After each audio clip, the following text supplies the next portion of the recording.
Hey, I'd like to welcome you to another episode of Mission Matters. My name is Adam Torres, and if you'd like to apply to be a guest on the show, just head on over to missionmatters.com and click on Be Our Guest to apply.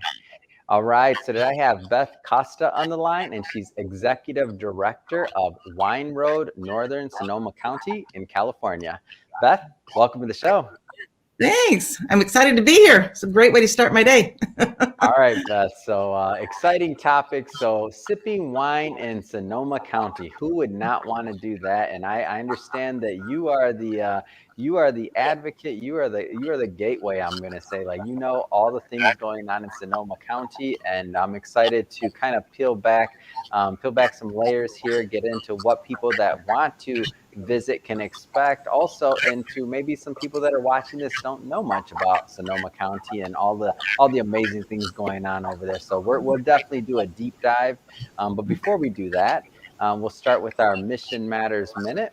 So Beth, we at Mission Matters, we amplify stories for entrepreneurs, executives, and experts. That's our mission here. Beth, what mission matters to you? I think what matters to me, and the reason I love what I do, is I think people have a preconceived idea of, coming to wine country and its lifestyles of the rich and famous and winery owners and chateaus. But really, when you come to Sonoma County, it's really based in farming and agriculture. And, instead of growing wheat and corn, they're growing grapes and they're making wine, and they have great stories to tell. And there's wineries that have been in business for generations. And so it really matters to me for people to get to know really the people behind these wines. And for them, it's a passion. They're making something that they know you're going to buy and you're going to share with your friends. And it's going to be a memorable dinner, even if it's a dinner around a campfire, but like this great bottle of wine, and it was fun, and they can be a part of that, and you can meet them if you come here. So, wow. And we work with the Redwood Empire Food Bank, and we started that probably about 14 years ago. And for me, I just said, we always talk about food and wine, they go hand in hand, but there's so many people that don't have food. So somehow we need to be able to give back to that. So it doesn't sound like a lot, maybe $1 a ticket, but we've been doing it for 14 years. And at this point, it's over $400,000 that we've donated to the Redwood Empire Food Bank. In fact, when we wrap up this morning, I'm heading over to the food bank because we just did an event after 2 years of, no events. And we had about 1,200 people come. So I have a $1,200 donation check to drop off this morning. So to me, that is my personal mission that matters. And then on a broader sense, it's just, telling our stories and getting people to know, what we're all about here. Oh man, what an amazing story. I just love bringing on mission-based organizations and entrepreneurs, executives, just to, share why they do what they do, like what wakes them up in the morning, what gets them going and fired up, and obviously giving back over $400,000. I mean, that's an amazing thing over the years to be able to do and to continue to support the food bank. I mean, it's great. So we're going to talk a lot about sipping wine in Sonoma County, but so how did you get on this path to wine and to Wine Road and working in the industry? So tell me a little bit more about what led you here. Well, really, we moved to wine country, Sonoma County, about 30 years ago. And at that point, I knew nothing whatsoever about wine. And I had 4 little kids at home, and I thought it'd be fun to have just a weekend job. Yeah. And, you're living in wine country, so obviously I'll just go find some sort of wine job. Sure. So I applied to this little tasting room, and I lived in the town of Healdsburg. Mm-hmm. And I said up front, I know nothing about wine, but I like working with people, and I'm a really good merchandiser. I used to work in retail, so it's like I can really fix up this tasting room, make it look great, and I'll learn about the wine. Yeah. And so I really just started as a part-time tasting room person, working weekends, and you can learn about wine. You learn about it from your coworkers, from the winery you work with, from the customers that come in. And it was just so fun. I really loved the whole idea. I loved meeting the customers that came in from all over the country, and I loved learning about wine. And I happened to start at a larger winery that had great training, so we could do comparative tastings and blending seminars. And, really, I had the opportunity to learn a lot. And so from there, sort of, I don't even know how it evolved. One thing led to another, and here I am. Right time. But I've doing this for about 30 years now, and yeah, it's interesting. It's fun. It's a really great place to be working. What a Wine. great story. And I think I think many people that are watching this, when they kind of look back at their lives, and myself included, by the way, and you're like, how did I end up here? I'm like, I know I didn't go to school saying I want to be a podcaster, right? I don't think podcasts exist back then. So how did we all end up here? I don't know, but I love your story though. So let's go further into Wine Road. So first off, for people that aren't familiar with the organization, maybe tell us a little bit about the history of it. So the Wine Road's been around for over 40 years, and it really started with about 7 or 8 wineries in Sonoma County. They were kind of spread out, and people at that time, 40 years ago, people didn't go wine tasting. That was not the big thing that it is now. So these wineries thought, if we kind of work together and we make a little map that we can give out to some of the hotel keepers and the innkeepers, we can maybe get people to coming to our tasting rooms. And so they all pooled together some money, some funds to print this map and do that. And it really just has grown from there, with more and more wineries coming on board. And small wineries don't have marketing departments. It's a husband and wife, and they're doing all they can to make the wine and oversee the vineyards and greet people in the tasting room. So Wine Road is an association that these wineries can all belong to. And we have a great website that we can have their information and their contact information. We can talk to customers and kind of find out, what kind of wines people like, and we can direct them to the wineries that would be best suited for them. And wineries really depend on us to help them be informed about, different regulations that come on down the road or things. So from the business side, we can help the wineries with that end. And from the consumer side, we can help customers find the wineries. And we have about 130 winery members now. It's a lot of action. So maybe for those that have never visited or aren't familiar with the area, maybe tell us a little bit more about the geography of Sonoma County and just kind of what makes this place unique. Of course, we know it's in California, but other than that, what makes this place unique? It really is. There's so many small little microclimates. That's what we talk about a lot here. Is if you just went into Alexander Valley, there's valleys and there's hillsides. There's lots of different soil conditions throughout the area. So we represent 3 of the bigger growing regions in Sonoma County: Alexander Valley, Dry Creek, and Russian River. And each of those have, Russian River Valley has Green Valley, and it has Chalk Hill, which are sort of sub-appellations within the Russian River. So that's all defined by the weather in that defined area and the soil in that defined area. And it really can be extremely different. In the Russian River, you might go there in the morning and it might be, 60 degrees and super foggy and cold, and you have a sweatshirt, and you finish your wine tasting. Maybe you're at Iron Horse and you're looking out over Green Valley and it's outdoor tasting. It's beautiful, but it's cold. And then when you leave, get in your car and you drive out to Dry Creek to taste some Zins, and boy, you're peeling off your sweatshirt and it's, 80 degrees. It's a 20-degree difference in, half an hour drive away. So wow, a lot of difference that way with the climate. And then we also have people that come here for other things. They'll go up to Lake Sonoma and they'll go out to the coast out at Bodega Bay or just float down the Russian River. So there's a lot of just scenic beauty that brings people to the area. Besides the wine, there's redwoods and a lot to do besides wine tasting.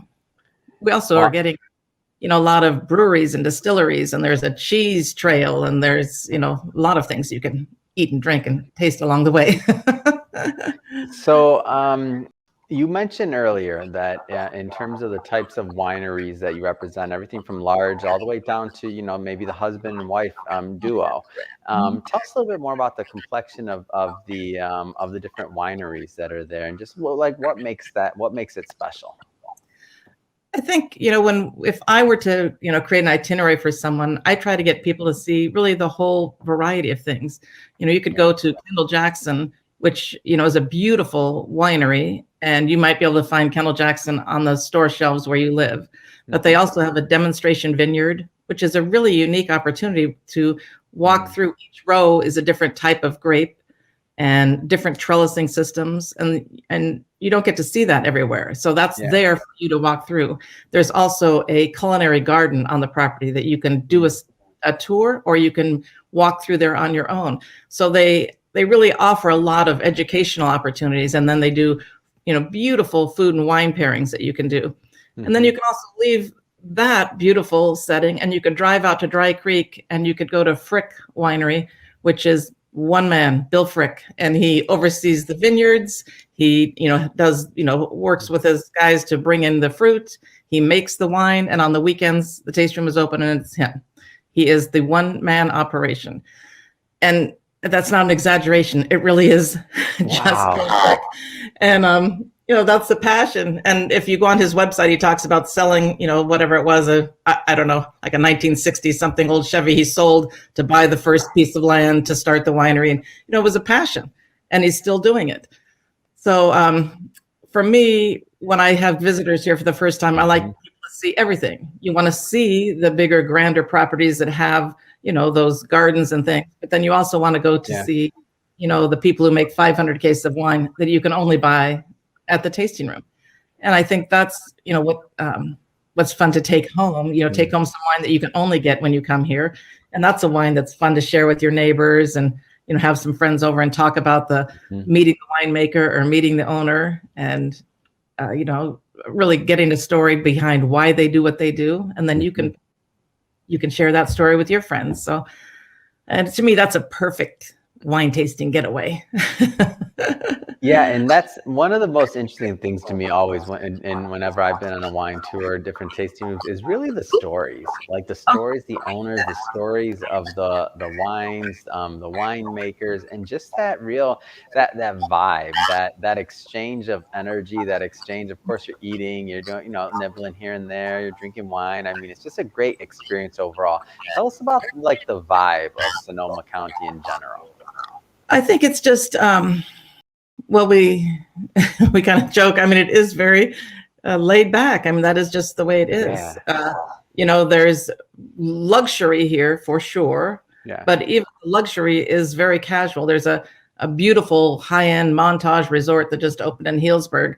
But if you go up there, there's a lot of locals sitting out on the patio in their jeans having a glass of wine.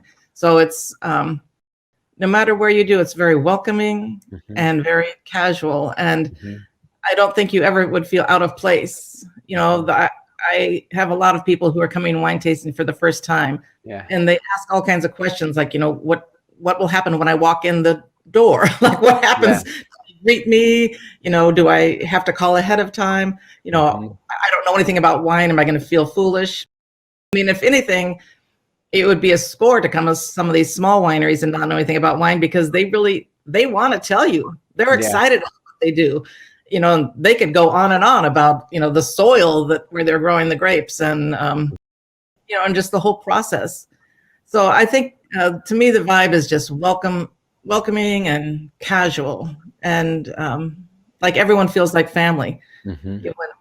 So many wineries have wine clubs, and they really talk about their club members as like family members. They see them, they have wine club parties maybe 2 or 3 times a year, and the same people always come, and they get to really know them, and they end up knowing about their kids or their kids going off to college or whatever's happening, and they really do treat like family. And I think that's just a cool thing. You don't see that in, you wouldn't see that in a clothing retail environment. You see that in the industry, it's different.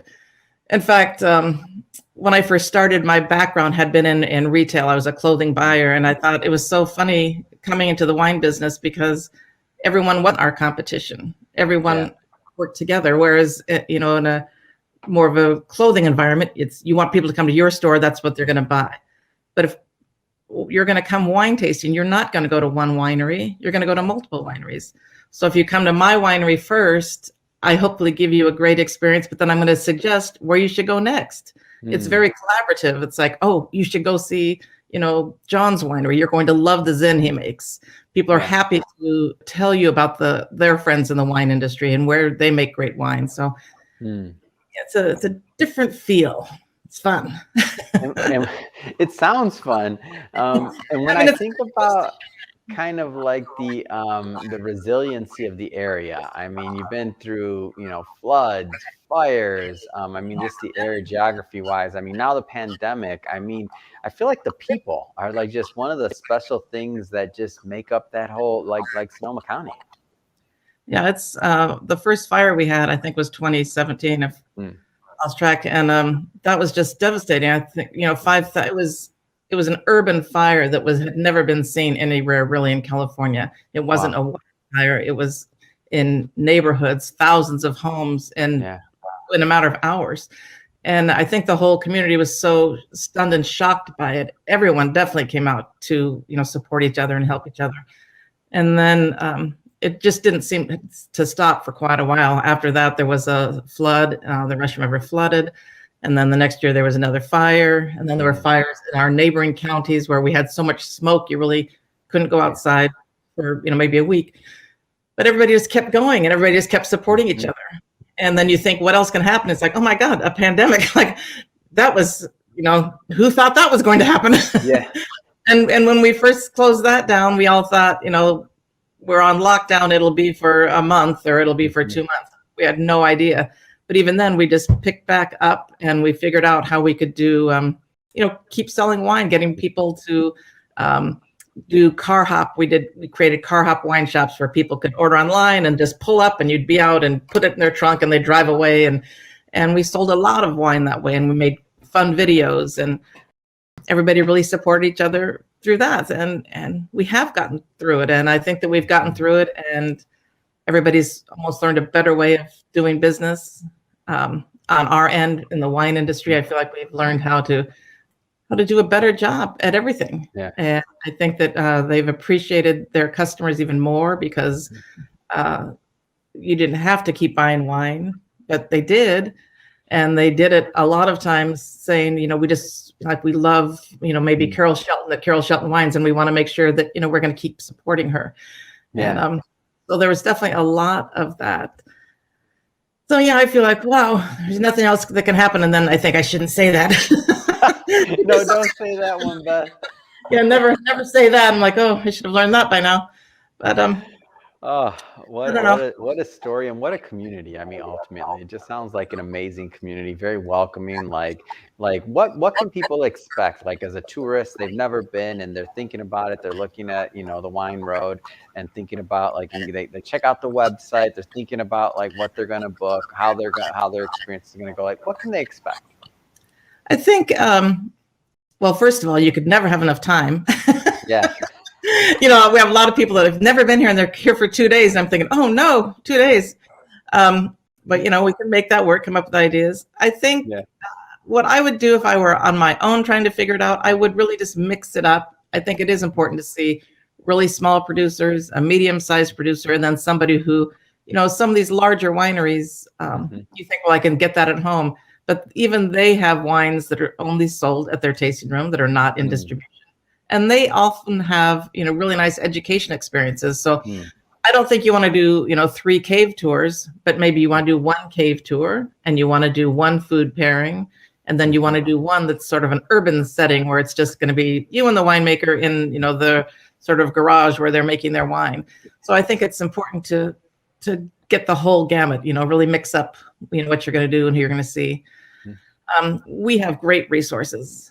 On our website, wineroad.com, that can really help you. And we have a little concierge service. There's no charge for that. And really all that does is we can help you narrow it down. If you're just look at it and you're just overwhelmed, we can help you narrow that down. And you mentioned that there's what did you say trail and like just other things going on as well. I mean, we've talked a lot about wine. I want to give some attention to maybe some of the other attractions. Yeah, so I think that's what's so cool. It's really a makers community, Sonoma County. I mean, there are amazing cheese producers. There's chocolatiers. And there's so many great bakers now, like just amazing pastries. Like the kind of thing where people are driving up from San Francisco to Sonoma County for, their pastry fix on the weekend. Tons of great local coffee roasters, amazing restaurants. And then if you're just, really want that mental health break, I have a lot of, because we have a podcast, and I have listeners who write and say, I don't drink wine, but I love to hear about, the outdoor things to do. And they come here from all over the country just to, get a great room out on the Russian River, and then spend time walking through the redwoods, and then maybe an afternoon driving out to the coast and just walking on the beach. And so you really can kind of do a lot of different things besides wine. And there's lots of brewers, lots of distilleries. Yeah. A lot of. I can't let you off the hook on this one. For all my viewers that have been watching this for a long time, they know I love podcasters, supporting the podcasting community, and I've never met a podcaster I haven't liked. So tell us about the content and the podcast overall, because I definitely want my audience to go check it out. So Wine Road Podcast, right? That's it. So I have a co-host on this show, Marcy Gordon, who's this really amazing food and wine and travel writer. And I've met her at a tourism conference somewhere along the line. I had been following her on Twitter for years, because when Twitter first started, I thought, oh my God, this woman can tell a story in whatever that is, 120 characters. Yeah. I mean, she was so witty and clever. And so then I happened to, by chance, meet her at a conference, and we, just definitely hit it off. And she came to my office one day and she said, what the Wine Road needs is a podcast. And I thought at the time, like, I've never listened to a podcast. I don't even know, where to begin or what that would mean. And she said, you need to bring the map to life. You need a way that's a little more modern, that you can really talk to people. So I said, okay, well, if you want to do it with me and you want to figure it out, we'll do a podcast. So she YouTubed and figured out what we would need for recording equipment and whatever. And we set up our first podcast in the warehouse of our old office, and just started talking about the wineries and who our members are and what you could do when you come to visit. And at this point, we work with a great recording studio, Threshold Studios in Sebastopol. We've done about 150 shows. We post every other Thursday a new show, and we sort of switch it up. One show will be an interview with a winemaker or owner, and that's always just fun to get their backstory and how they started and what their dream was starting their winery. So that's always fun and informative. And then the next show might be an itinerary where we'll do, 3 days in Windsor or 3 days in Healdsburg. And when we do the itineraries, we try to really, tell you where to get your coffee and what winery to see. And if there's a great antique store or, whatever it is, we try to give you 3 full days of really, a fun itinerary. Yeah. And so it's really evolved, and we have a great time. Our guests have a great time. We start with wine every show. So that's a good way to start your show. People should definitely tune in and check it out. We have lots of listeners that we meet up with. If they, we always encourage people to email us and tell us what, if they're going to come to the area. And we've met up with listeners, at different wineries for a little wine tasting. And we also try to get feedback from our listeners of if they do come, what they liked, so that we can pass along their advice, what their experience was to our listeners. So you can kind of get the first person experience, like Joe was just here. This is what he did. This is what he loved. So yeah, the podcast is fun. What a great story, and 150 episodes in. I just have to say congratulations. Like, that's not an easy feat. It's not always easy to, it's not easy to do a podcast. I tell people that. I mean, it can be, but it's not easy to stick with anything, and you've definitely done it. And I'm sure that your listeners and viewers really appreciate that. So I just want to say thank you for keeping it going. Yeah, it's fun. It's fun. And I think that we always learn something from particularly when we have the interviews with the winemakers and the winery owners. It's always just interesting to hear what their journey is, because many of them were going to school, they were going to be an accountant, and then they came to some great wine event and they thought, wow, this is so much cooler. And they, plan B, I'm not going to be an accountant. I'm going to learn how to make wine. So there's a lot of good stories. Oh my gosh, that's classic. That's a great story in itself, right? And then how you ended up in wine. I feel like it's one of those things just attracts people, and then so it's awesome. So if somebody's watching this, Beth, and they want to learn more about Wine Road, like how can they engage? Like, how do they get help with these itineraries, all these other things? Like how do they get access to the resources and connect? We try to make it super easy. I mean, I definitely would tune into the podcast, and you can find that anywhere. It is just called Wine Road Podcast because of the itinerary ideas. And then our website is wineroad.com. And on there, we have great printable maps of the area. So I think it's, we also mail a map, which I always joke about. It's like totally old school. But if you're going to come here and you can unfold the map of the region on your kitchen table and get your highlighter, it's like the easiest way to plan your trip. Awesome. So they can order that online. And we do have that concierge service. And for that, what we like to do is people just give us some information. Like, what is it? Is this your first time in wine country? Is it a bucket list idea, or are you the wine expert? And what kind of wines do you like? And then from that information, we kind of narrow down some itinerary ideas for you. And lots of times we end up going back and forth with customers 2 or 3 times to really help them, fine tune what their trip should be. And we get a lot of great feedback after the fact that it was like, we nailed it. So, we're easy to track down. Wineroad.com. Fantastic. So, I mean, first off, Beth, this has been great. I mean, I learned a lot. I'm definitely really interested in going now. I've not been, so I got to put that on my list of things to do. Put it on the list. Oh, it's on the list now, especially as things are opening up now. Everybody's got that itch. They want to go out. They want to go see something, do something, right? I feel like everybody's been cooped up long enough. We're recording this in 2021, just for context. For anybody that doesn't know what that means, you should. But we're recording in 2021. So Beth, what's next? I mean, what's next for you? What's next for the Wine Road? Well, we are, like you said, opening things up again. And so just a few weeks ago, we had our first event in almost 2 years, the Wine and Food Affair. And how good was that to be out in a big event? It was mind blowing. We sold so many tickets in the first hour. I thought there must be some sort of glitch, that it was something is definitely wrong, but it was something was totally right. People were very excited. So we have another event coming up in January, and then we'll have our barrel tasting event in March. And everyone is still very cautious and safe. Everyone is asking for reservations only in their tasting rooms. And it's easy. I mean, you can just go online or give the wineries a call that you want to see if they have room, even if it's that day. And, you want to stop in if they have seating available, they'll do that. But there are definitely more and more people are coming for sure. And the hotels are all open up. Bed and breakfasts are open up. Yeah, it's a good time to come. And the thing about, I don't want to brag, but the thing about California, like today, it's 65 degrees here, and it's going to be 60 all week. So there's a lot of parts of the country that are not, sitting in a nice sunny 65-degree day. Yes. So, and this is November, and it will be like that, most of the winter. So, we're a good getaway if you're snowbound. Come out to Winter Wineland. It won't be snowy. It'll be nice. So that helps. Well said. Come out to Winter Wineland. And so one more time, that website so that people can check it out. It's wineroad.com.